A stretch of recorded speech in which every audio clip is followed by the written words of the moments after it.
My name is Cadine Williams. I'm a sister of O'Shane Evans, and this is his mother. Hi everyone, thanks for coming out to listen to our stories this evening. My name is Angela Naggie, and I'm the mother of O'Shane Evans, which was murdered on October 7, 2014 in San Francisco. I can briefly go over from what we heard. So the police are saying that O'Shane and a couple of his friends, well, they didn't say O'Shane, they said O'Shane stayed in his car. They said a couple of O'Shane's friends were breaking into someone's car, and after they watched him break in the car and then ran back to O'Shane's car. And when they got to O'Shane's car, he pulled an unloaded gun on him. They say freeze, don't move, and he pulled an unloaded gun on them. If anyone know my brother, they'll know that Shane did not have a gun, and it'll be suicidal to put a gun, to pull an unloaded gun on a police officer, to pull a gun on a police officer, period. He loved life. You know, he was trained to become a boxer. The same day when they killed him, he had just went back to the gym, and because he had hurt his hand training, he just went back to the gym and told him that told his trainer, "I'll be back today. I'm feeling better. I'll be back." I don't know what happened between then, how he ended up in San Francisco, but he was in San Francisco. They shot him. They killed him. They pronounced him dead at 9:32 p.m. My mother didn't get a call till 2 in the morning, 2 a.m. And not only did she get a call, not only was she notified, but the way she was notified, they never had the audacity to come out to her house. They don't know if she had a bad heart problem or they could have killed her right then and there. That's her baby. That's who, he lived at home with her. He never left home. He was 26 years old, never left home. He was always at home with her. And for them to just, the way they disrespected her, and disrespect him, they disrespected her by not coming out and, to knock on her door and let her know. And the officers didn't call. The police department didn't call. It was the coroner's office that called and notified her that her son was killed. We found out, when she found out, we went out to San Francisco. We went to the hospital trying to find out what happened, what's going on. When we got there, they said, well, we tried to contact you guys, and we couldn't get in contact with you guys, so the body is gone. So we didn't even get to see him, or, I'd have loved to see him then, but, so we got out there, we're getting to run around. The social worker was like, first they told us that he died at a hospital. The social worker said no. One died on the spot, and one came in critical condition. That was his friend that also got shot in the back seat. So I don't know, what are you hiding if you felt like it was justified that he did something wrong? Come down to the town hall meeting. We weren't notified about the town hall meeting at all. We heard through the media that they were having a town hall meeting. Anyways, we showed up. They came out and they lied. They brought out a juvenile record because he never had a record. He had a juvenile record when he was about 13 for some misdemeanor thing he did, but that was all irrelevant. They brought out a gun. I don't know where they got the gun from, but who rides around with an unloaded gun? And 2 weeks before he was murdered, because he wasn't killed, he was murdered. 2 weeks before he was murdered, he got pulled over in Oakland by another officer, and my mother had to go get him because he had a suspended license. He just wanted to get his license fixed for some reason, but the officer was like praising him. Was like, he was so well mannered, like the way he handled himself. He was respectful. He didn't give him any problem. Just to find out 2 weeks later that here's another officer saying he pulled an unloaded gun on him. Come on, he's always the one that he watches these things on TV. He reads a lot, and he's very educated. He watches these things on TV, and he's like, he'll see stuff like that. He'll be like, this person is stupid. He's stupid for doing that, or But the officer claimed he pulled an unloaded gun on him and he shot him supposedly in his arm or somewhere. But when I saw the body we didn't get to see the body till 2 weeks later. And when I saw the body, he had a bullet to his head. He had a bullet to his heart. He was shot right here. He was shot in his arms, in his legs. He was just all shot up. So the next day, the place where they killed him at right in front of 449 Bryant Street. Like you go to the Bay Bridge. The pavement was dug up the next day. It was all dug up and redone, everything. I've never seen nothing like that. So we were investigating right, going out there. So we went to Public Works in San Francisco. They claimed that it was an order for a drain that was backed up. So conveniently, they redid it the next morning. I mean, like 9 o'clock the next morning, you see the news people out there, and it was on the news. They were redoing the whole pavement. In the news, it said that O'Shane had a shootout. The story said he had a shootout with the officers, and they don't know how his friend in the back got hit. It could have been the bullet from O'Shane's gun that hit the friend in the back. I mean, hit the friend. That friend got shot in his lungs. His stomach got pushed up to his chest, almost died. But yeah, they're saying that he had a shootout, and then he's saying, well, I saw the gun in his hand. Then he pulled the gun. It was like 3 different stories, like which one it is. I know what my brother was sitting there doing, because I even have the phone record that showed that right before he was killed, he was on the phone, and he has this little black phone in his hand. It's little, like, he doesn't do touchscreen and all that, so it was a little old school, old time phone that he had in his hand. So I don't know if the officer mistakenly for a gun, but my brother did not have a gun. You know, my brother did not have a gun. I'll put my life on that. It was that little phone he had in his hand, because the phone records show that right before he was killed, that he was making calls. And then after he was killed, instead of the police investigating, trying to find out what's going on, they're calling his friends, like at 10 o'clock, 11 o'clock, calling all his friends on his phone. Why are you calling his friends? You can call his friends. You see his mother calling, because she was at home. You know, he had that feeling. She was telling me that she had that feeling that she kept on calling him. He wouldn't answer the phone. You saw the number coming in, and you saw it said mom on the phone. Why not answer the phone? But, you know, you're trying to come up with your story, so you're trying to investigate his friends, see who his friends are, and I don't know. But ever since October 7, 2014, we've been fighting. We've been fighting for my brother, and just fighting. You know, we don't have much to go on, because I think it was a witness that gave a statement when it first happened. We went to his door, and he just went crazy, like, get away from my door. If I want to contact you guys, I know how to contact you guys. The police have already been here. So, you know, we tried to get it was some footage, supposedly some footage from the art school across the street. My brother went out there and tried to get it. The guy that worked for the art school said that, you know, from what was on the video and what he saw after, like 2 weeks later, they'd already modified it. It's already been played with, so I don't know if it would be any good. And first, he was going to give it to us, but someone found out that he was going to give it to us and shut the whole thing down. So now we couldn't get the footage of what happened. I saw one of the guys that went to the school across the street had a little footage of when they yanked him out of the car and supposedly tried to save his life. But how do you? This man, he looked limp. He wasn't moving at all. From what I saw in the video, he wasn't moving. And you're pumping the blood out of him. Instead of trying to stop the bleeding, you're pumping it out. So you just, I mean, if he had any chance, you just killed him right there.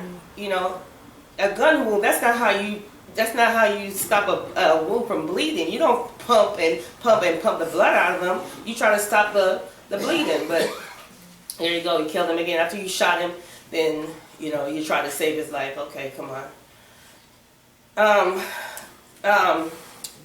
They shot him. They killed him in her car. It was my mother's car he had. They killed him in her car. They gave us the runaround about it. They gave us all kinds of stories about the car. We couldn't get the car. How much we had to pay for the car. And they tore the whole car. When we finally got the car, the engine was messed up. She had to pay thousands of dollars to get her car fixed. Supposedly, Chief Sir, when we at the town hall meetings, Chief Sir pulled her to the side and told her that, you know, don't worry, I'm going to clean your car up. I'm going to fix it up and give it back to you. When we got it, it was blood in there. The windows were still out. Doors still messed up. And even then he said, okay, him and Lieutenant Chaplin said, okay, we're going to pay for your car. Just bring us the bill. They even lost the key. It's a keyless car. And they lost the key. They couldn't find it. They're saying that, oh, we didn't bring in a key. And they're blaming everything on the storage people, the people that store the car. After we, so they promised us that they would do that, but we didn't have anything in writing. They would take care of the car. But after we interrupted 2 town hall meeting, he's like, I'm not paying anything. I'm not doing anything.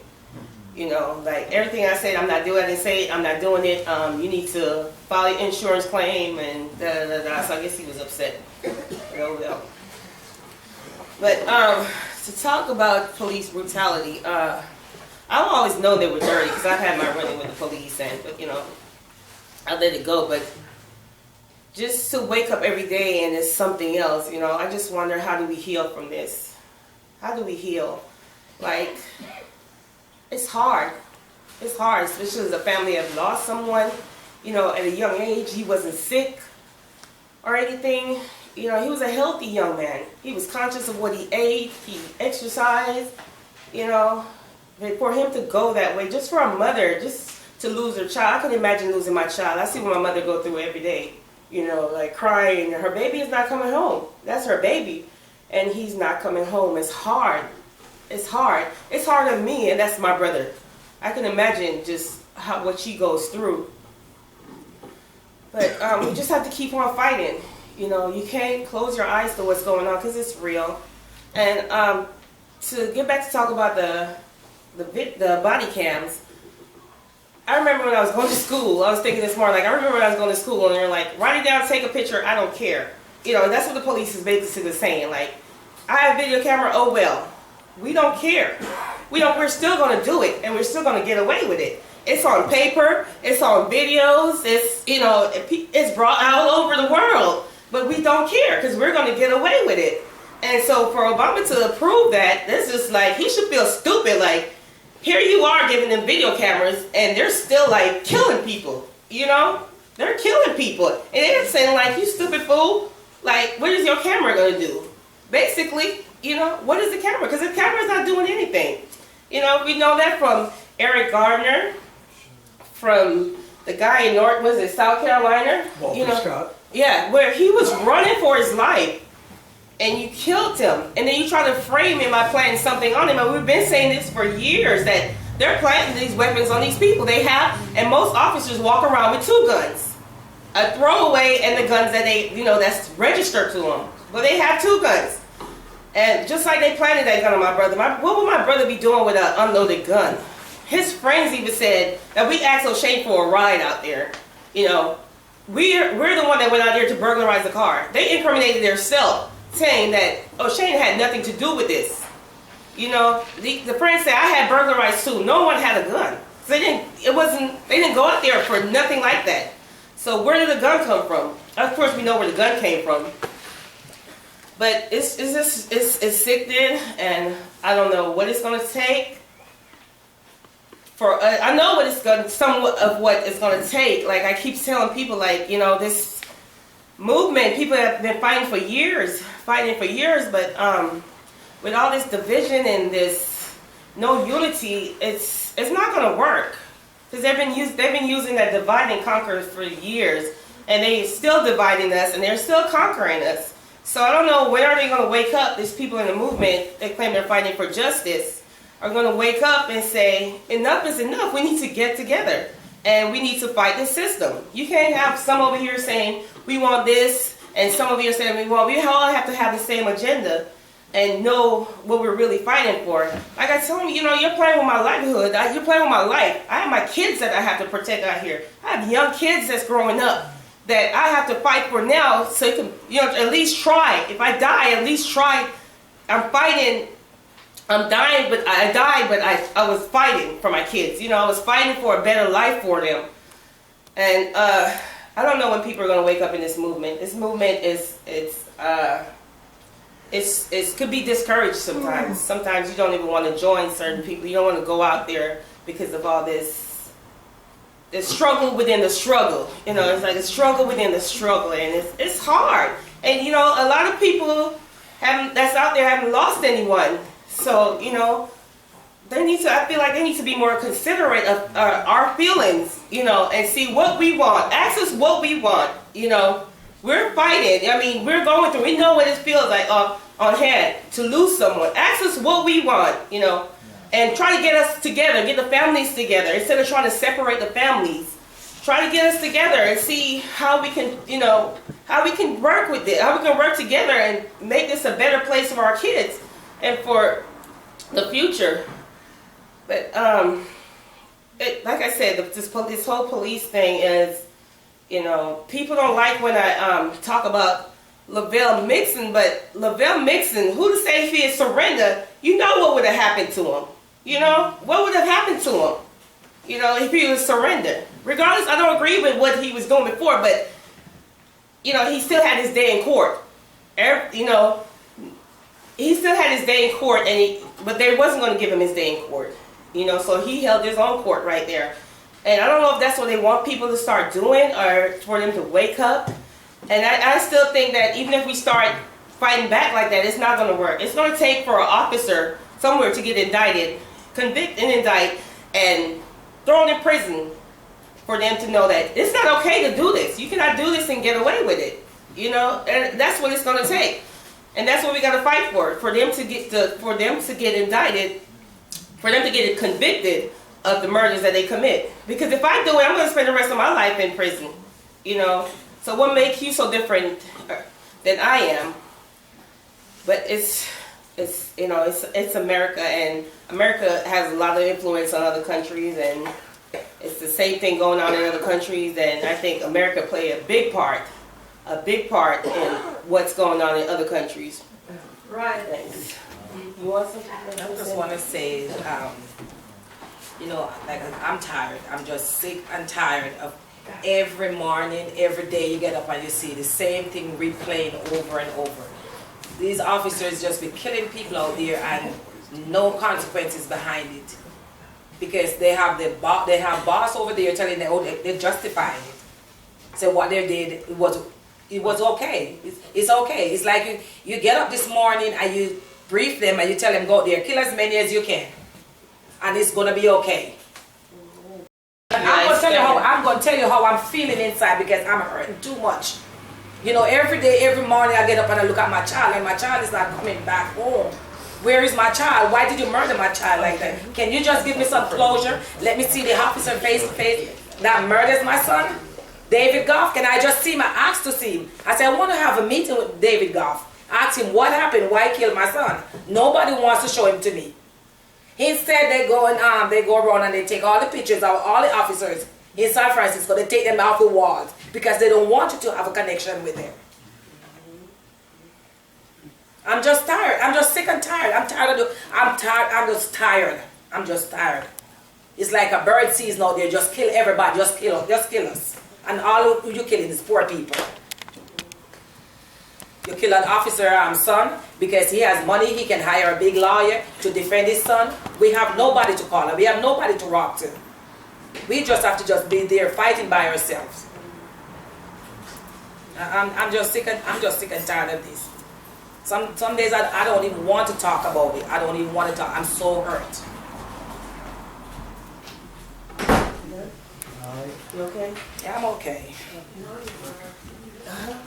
Thank you guys. It's hard.